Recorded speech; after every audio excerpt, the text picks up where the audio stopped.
wired the money to Portugal on a Tuesday morning, and by Friday I was sitting on a terrace in Lisbon eating a pastel de nata, watching the trams go by and feeling something I hadn't felt in almost 3 years. Free, let me back up. Because the beginning of this story matters. Without it, you'd just see an old man who sold his house and ran away. And that's not what happened. What happened was a lot more complicated and a lot more painful, and honestly, a lot more human than that. My name is Leonard. Wait, no. Wrong story. Let me start again. My name is Roy Callender. I'm 67 years old. I spent 31 years working as a structural engineer for a mid-sized firm in Columbus, Ohio. I designed bridges, not the glamorous suspension kind you see on postcards, the practical ones, the ones over rivers on county roads that nobody photographs but everybody uses. I was good at my job. I was methodical. I believed that if you do the math correctly, the thing holds. I believe that if you do the math correctly, the thing holds.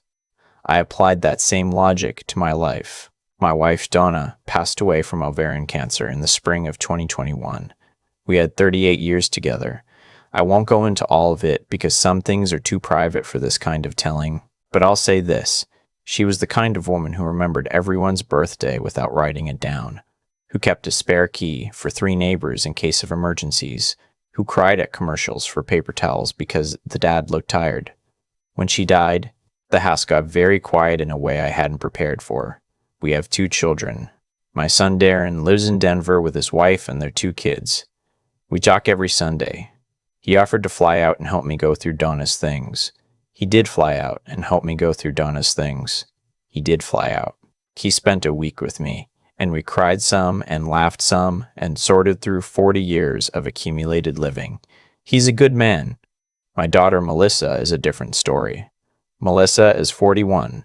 She lives about 20 minutes from my house. Lived, I should say. She married a man named Spencer when she was 32. Spencer sells commercial real estate. Or he did. Or he tried to. Spencer is the kind of man who talks about deals the way some people talk about weather. Constantly, breathlessly, with a certainty that whatever's coming next is going to be the big one. For most of their marriage, I kept my opinions about Spencer to myself. Donna used to say, Roy, she chose him and she's happy and that's enough. And for a long time, it was enough for me too. Then Donna died and everything shifted. I don't mean that dramatically. I just mean that grief has a way of clarifying things. When you lose the person who softened your edges, you start to see the room more clearly.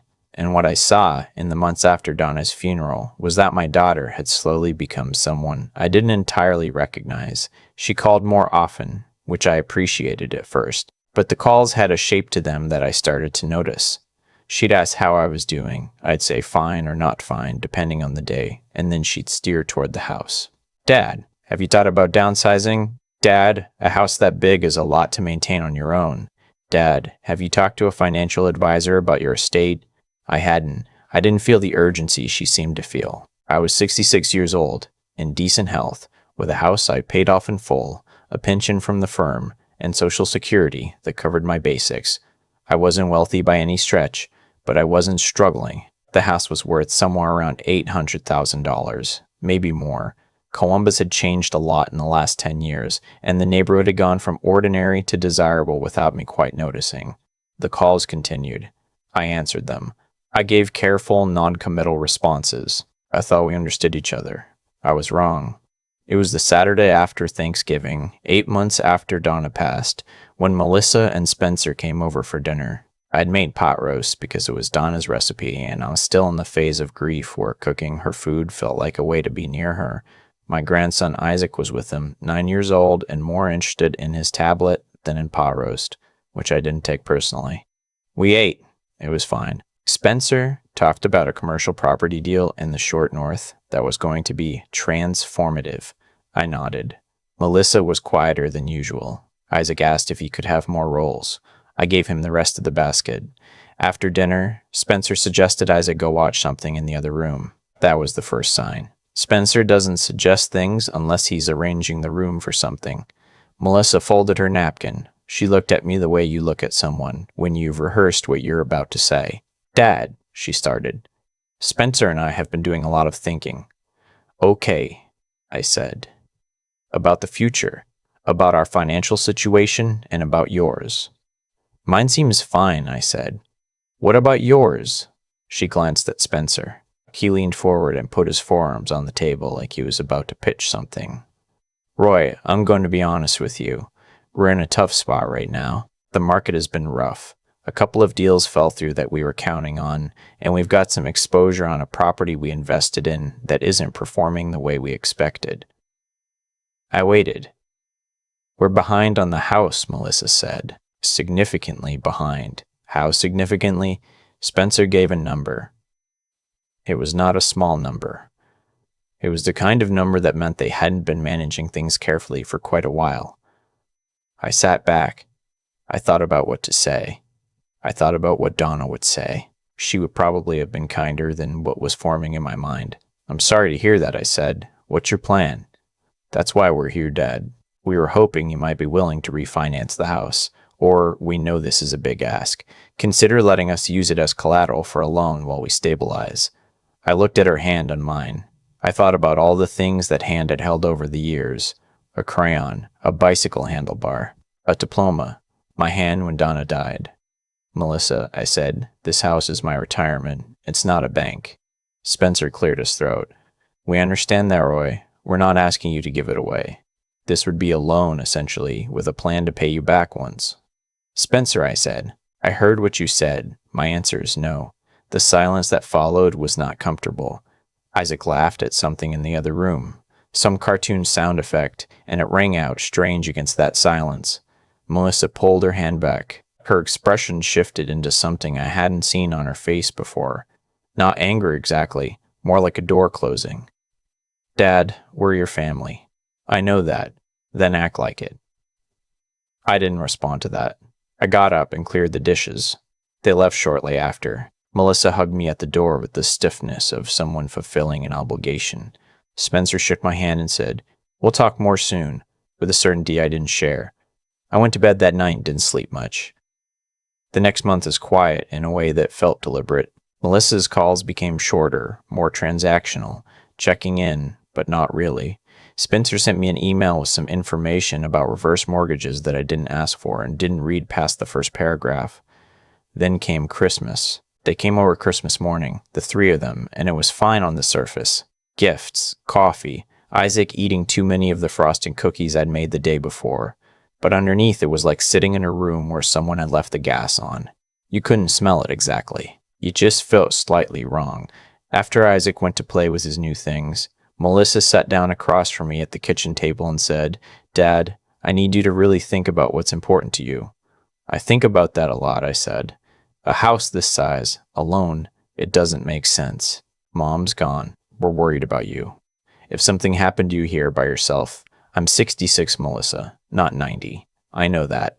But the house needs upkeep, and your health isn't going to stay the same forever. And say what you mean, I said. She looked at her coffee. Spencer and I think it would make sense for you to sell. Use some of the equity to help us get back on track, and put the rest into something more manageable for you. A condo, maybe. Or we looked at some senior living communities that have really nice senior living. I repeated it back to her. Dad, don't say it like that. You're sitting in my kitchen in a house I've owned for 22 years at a table where your mother used to sit, telling me to go live in a senior community so you can use the sale money to cover your husband's bad deals. It's not like that. Then tell me what it's like. She was quiet for a long moment. When she spoke again, her voice was different. Lower. Dad, if you won't help us voluntarily, Spencer has been talking to a lawyer about whether there's a case for concerned family members to petition for a conservatorship review, given your age and the fact that you're living alone, and I felt something go very still inside me, the way a building goes still in the moment before you realize there's a problem with the foundation. Say that again, I said. She didn't say it again, but she didn't take it back either. I stood up. I wasn't angry the way people imagine anger, raised voices, red face. I was something colder than that. I think you should gather your things and go, I said. Merry Christmas. Spencer came in from the living room. He'd been listening. He started to say something about how they were just exploring all options, and I held up one hand, and he stopped. They left. Isaac hugged me on the way out and said, "Bye, Grandpa," without knowing anything was wrong.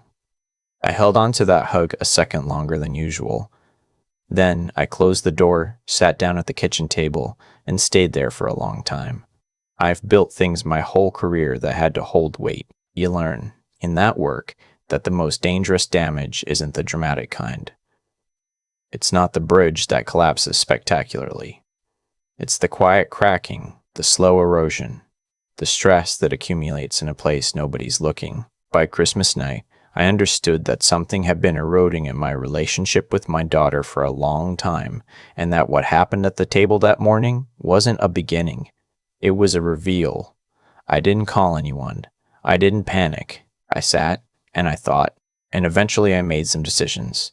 The first call I made was to a real estate attorney named Patricia Walsh, who had been recommended to me by a colleague years ago, and whose card I'd kept in my desk drawer for reasons I couldn't have explained at the time. I told her I was thinking about selling my house. She asked if there were any complications.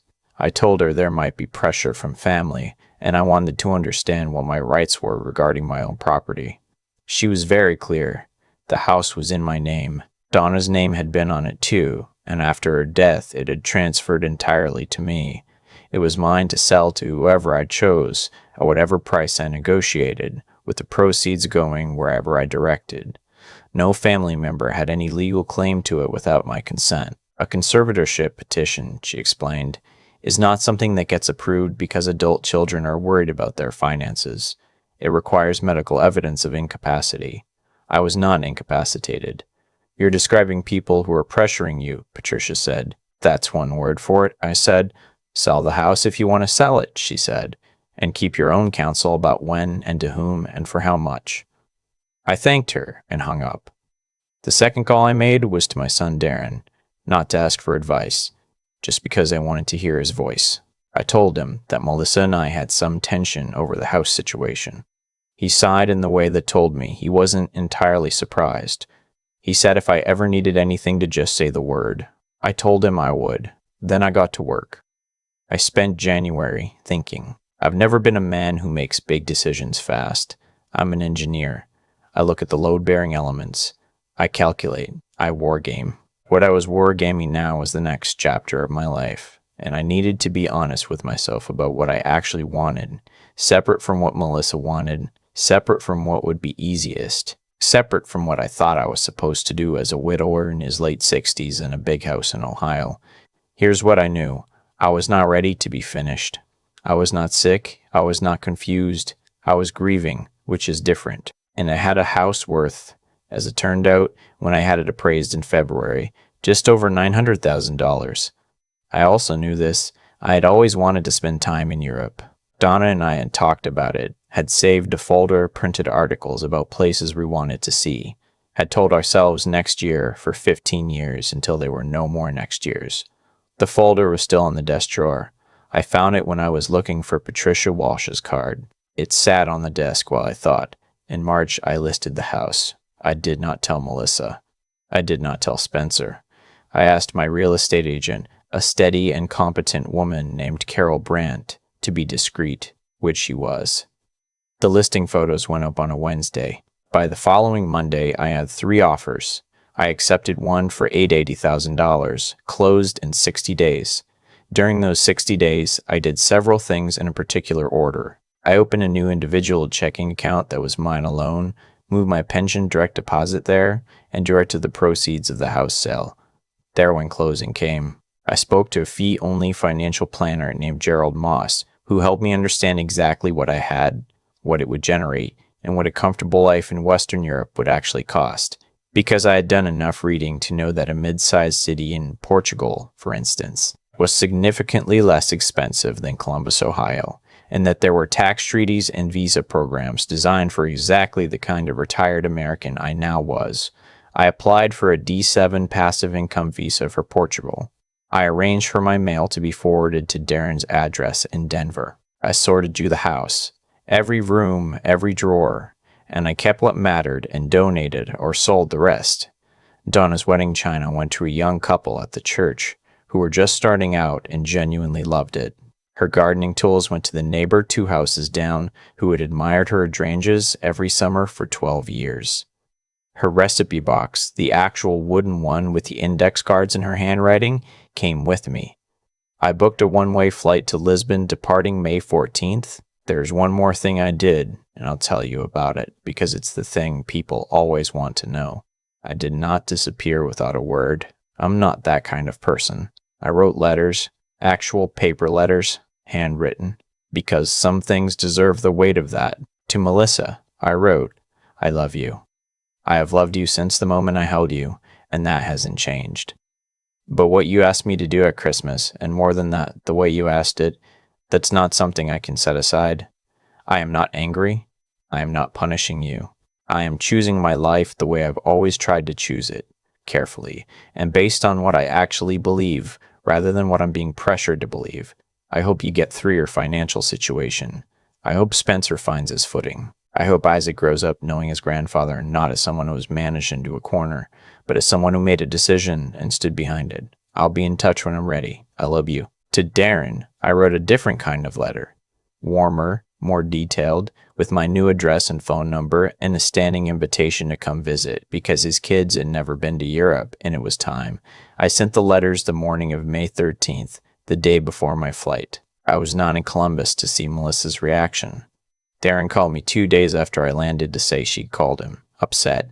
He was careful with what he told me. He didn't want to be in the middle, and I respected that. He said she'd seemed shocked. I understood. When you built a plan around someone else's asset and the asset disappears, it's disorienting. I felt for her in the way you can feel for someone who's done something wrong and is now experiencing the consequences of it. Lisbon was not what I expected. I thought it would feel foreign in a way that might be overwhelming. Instead, it felt, strangely, like being let out of a room you'd forgotten you were in. The apartment I'd rented, found through a legitimate agency properly contracted in the Principi Round neighborhood, had windows that faced west, and in the late afternoon, the light came through them in a way that I could only describe as intentional, like the city had been arranged specifically to catch that light and send it through those particular windows at that particular hour.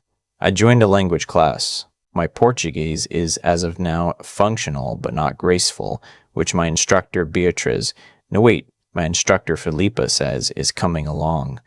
I take a walk every morning along the waterfront. I've found a cafe where the owner knows my order and sometimes sits with me when it's slow, and we practice each other's languages in a halting, laughing way that Donna would have loved. I video call Darren on Sundays. His older kid, Theo, has started asking questions about bridges, which I take as a sign. I've promised to take him to the Ponte 25 to April when they visit. In July, 4 months after I'd left, I got an email from Isaac, 9 years old, on his mother's email account. It said, "Grandpa, where are you? Mom said you moved, but she won't tell me where. I hope you're okay. Do you still make the special pancakes?" I read it 3 times. I wrote back. I told him I was in Portugal, which is in Europe, which is very far away, but not as far as the moon. I told him that yes, I still made the pancakes, that I'd figured out how to get buttermilk here, which was harder than it sounds. I told him I thought about him.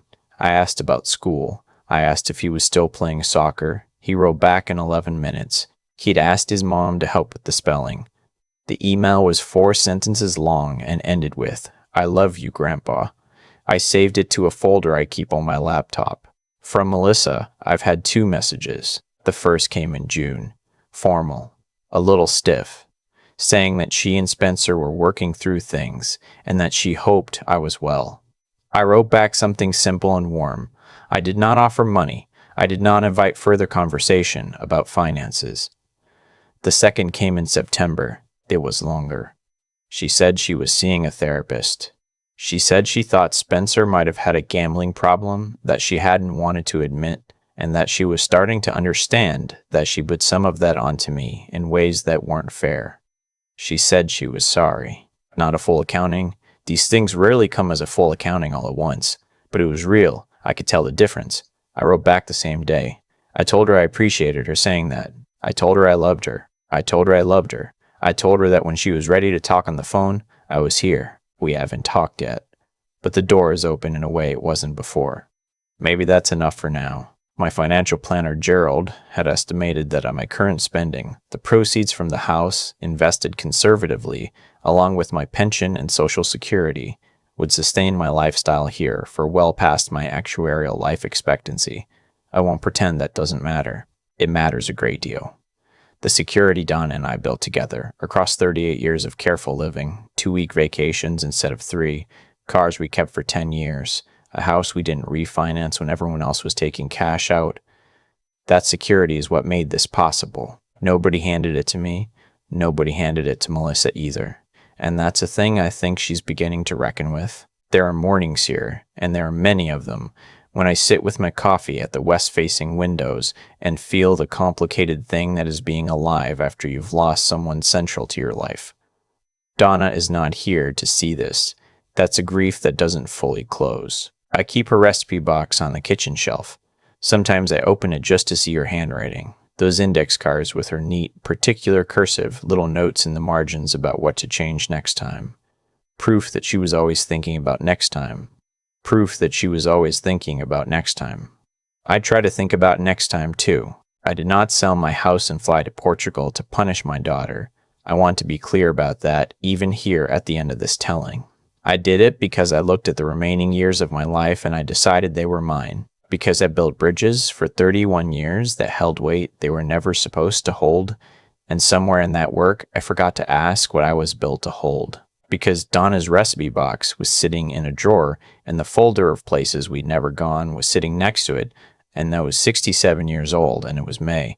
Because the light through the west windows was real, and I was still here to see it, and because I made the special pancakes this morning, and they were exactly right. There's something I keep coming back to, sitting here in Lisbon with Donna's recipe box on the shelf, and the afternoon light doing what it does through these west-facing windows.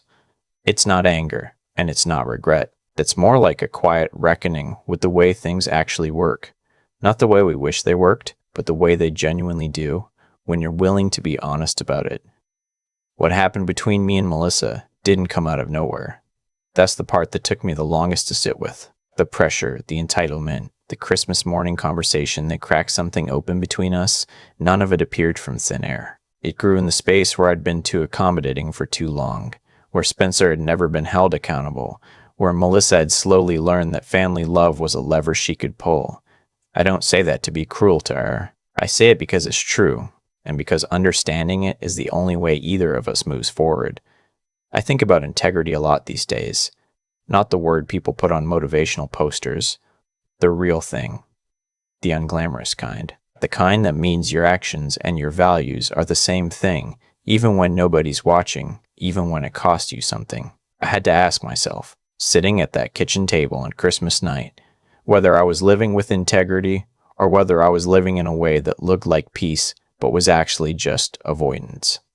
The answer wasn't flattering. I'd been avoiding the truth of what my daughter had become, or what she'd let herself become, because confronting it meant confronting my own failure to draw lines earlier. That's what I mean when I say this situation had causes before it had consequences. The decision to sell the house, to move, to stop being the asset that other people were planning around. That wasn't a rash decision. It was the result of thinking clearly about what I actually knew, what was actually mine, and what I was actually capable of. 31 years of engineering teaches you something about that. You learn to distinguish between what holds and what only appears to hold. I looked at my life in Columbus, at what it had become after Donna died, and I made an honest assessment. That kind of clear-eyed thinking, being willing to see what's real instead of what's comfortable, is harder than it sounds. Most people don't do it. Most people adjust to the pressure instead of questioning whether the pressure should exist at all. And then there's the matter of actually doing it. Knowing what's right and doing what's right are not the same thing. I had to hire an attorney, open new accounts, contact a financial planner, research visa programs for a country I'd never lived in, sort through 38 years of a shared life, book a one-way flight, and send letters to my children that I knew might break something, all while grieving, all while being told by people I loved that I was making a mistake. That took something. I won't pretend it didn't. Isaac's email is still in a folder on my laptop. 4 sentences, 9 years old, ending with, "I love you, Grandpa." That's the part of this story I return to most often. Not the $880,000, not the apartment in Prince Gabriel, not Spencer's unraveling, Isaac. Because whatever else happened in this family, whatever got distorted by financial pressure and poor decisions and too many years of not saying the hard thing out loud, that child is still there, still reaching. That means something didn't break all the way. I made the pancakes again this morning. Got the buttermilk from the market 2 streets over. Donna's handwriting on the index card says, "Don't rush the bubbles." I don't rush them. That's the whole thing, really. Don't rush the bubbles. Do the math correctly. Stand behind what you built. The bridge holds or doesn't. You know which one you made.